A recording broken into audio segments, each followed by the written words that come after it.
Hey everyone, insight number 3, we're in Hosea 11. My question for this one, before we get into it, because it's a good question, so think of this while you're reading through, says, what has Jesus done for you today that you have overlooked? Because there's miracles happening constantly and all the time, and we overlook them because we don't see them as that.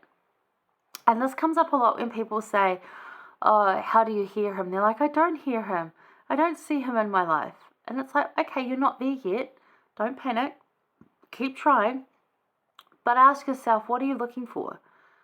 Are you actually looking for someone to walk in and look like him so that you can say, I've seen him? Or when you hear him, are you literally waiting for a voice that sounds like your imagination of Christ's voice would be talking to you? What are you actually looking for? This is interesting, because there's some things in here that hadn't occurred to me until I saw a post from the Faith Collective, actually, about a couple of weeks ago, and I was like, wouldn't have called that a miracle, and yet it was, and it has been for me too. So, let's have a look at some of the scriptures first. So, we're in Hosea 11. I'll do 1 to 4 and then 8. So, he says, when Israel was a child, then I loved him and called my son out of Egypt. So, he's talking about us collectively as a people. As they called them, so they went from them. They sacrificed unto Balaam and burned incense to graven images. So instead of saying faithful to Christ, a lot of us went astray and decided that false gods were a good idea. Really, what were you thinking? And he says, I taught Ephraim also to go, taking them by their arms, but they knew not that I healed them.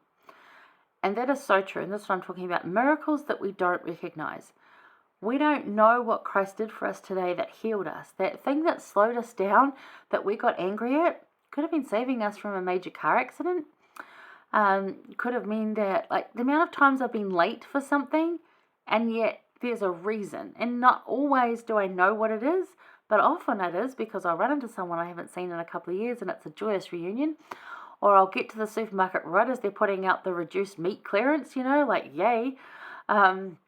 All sorts of things like that. Had I been even 5 minutes or a minute earlier, I would have missed it. So he orchestrates my day that sometimes can seem frustrating because I'm running late, and I don't often run late. I like to be there early, and yet it works out. He puts us in places we need to be and the things that are there at the time. And we can get frustrated and think, it didn't work out how we wanted. It's like, yes, but actually what did happen was a miracle. And we miss them. So how many do we miss? And he says, I drew them with cords of a man, with bands of love, and I was to them as they that take off the yoke on their jaws, and I laid meat unto them.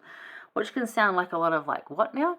But if you go to the footnotes, it literally just says topical guide love. It's about loving them. It's about, I drew them close, and I fed them, and I nourished them, and they didn't recognize. It's that unconditional covenant love again. And then in verse 8, how shall I give thee up, Ephraim? How shall I deliver thee, Israel? How shall I make thee as Admah? How shall I set thee as Zeboim? Mine heart is turned within me, my repentings are kindled together. Now the footnote there on B is my heart is turned within me. Look at the footnote, because this is the Joseph Smith translation, which is great. It says, my heart is turned toward thee, and my mercies are extended to gather thee. And that makes a lot more sense. My heart is turned toward thee, and my mercies are turned to gather thee. So put that in, because that makes a lot better. So, what has Jesus done for you today that you have overlooked? Because I bet there's something. And what is a miracle to you? Think about that too. Recently, I realized after reading experience that vomiting is a miracle. That's what I was talking about. In the Faith Collective, they had a story of a lady who had a sister who had a daughter with severe food allergies that they didn't realize, and she had vomited all over the back seat of the car, and she called that a miracle because had she not vomited, the poison would have still been in there making her sick, and she still had to go to the hospital and have all the treatments and whatever. But I'd never thought of vomiting as a miracle, and yet it is. It's something that our body will do, not always instinctivly, but when we have something like that, it repels it, and that's actually a miracle that we can do that.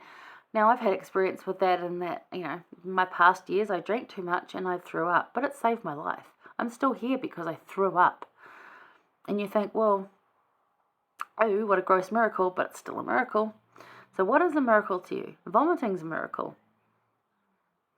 I even, like when I wrote my car off nearly 4 years ago, which wasn't a bad accident. I wasn't hurt at all. Nobody was hurt. But just my car crumpled like it was. And I was like, this is, at the time I was like, oh my gosh, we're about to go to America. Everything is just like gone. And I'm like, And I was like, actually, with the payout from the insurance, the worth of the car that it was, we came out better off. So, and I was able to buy an even better car. And I'm like, it's just not what I needed at the time. To me, it was like, this is a disaster. And actually, within that, there was miracles. One, I was safe. I wasn't injured. We still went on our trip. We had a really good time on our trip. We managed without a car for a while. We were okay. And it just, then, being able to get a better one. Because of the insurance we had been paying was actually more than the car was worth at the time, and then we were going to upgrade anyway, and had we upgraded we wouldn't have got as much. So I think the Lord, knowing and that we were going to upgrade anyway, actually made it so that we got more for it than if we were going to sell it. So just things like that, you think, it's a big disaster, it's horrible, it's horrendous, and actually if you look at it closer, it's a miracle. So what are you calling a miracle, and what are you looking for?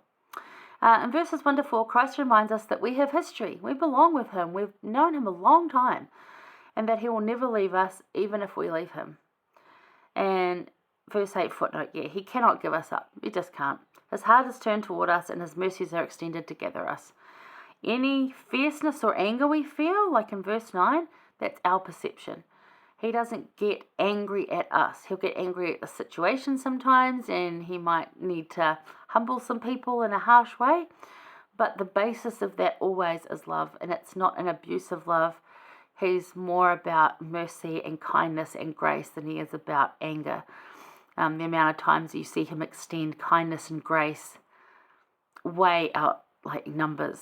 The few times that you see him get angry, I think the only time I can actually recall in the scriptures him getting angry was turning over the tables at the temple for people that were selling stuff and ripping off those poor people coming to see, be at the temple, the money changers. So I think it's the only time I've actually seen his, anger. I mean, it's often said in the scriptures as like, oh, you'll experience the wrath of God or you'll have the anger of the Lord. And it's like, yeah, but it's not anger like we know it. It's anger as in disappointment, sadness. It's anger as in, really? Okay, well, let's work on fixing this. It's not anger that like we would experience as humans. It's different. The one who does have anger is Satan, and we see that a lot. So yeah. Christ is grace and love. If we feel otherwise, even if we have serious sin, there may be harsh disappointment from Christ. Always though, it's a base of mercy, grace, and unfailing covenant love. Always is a base of that.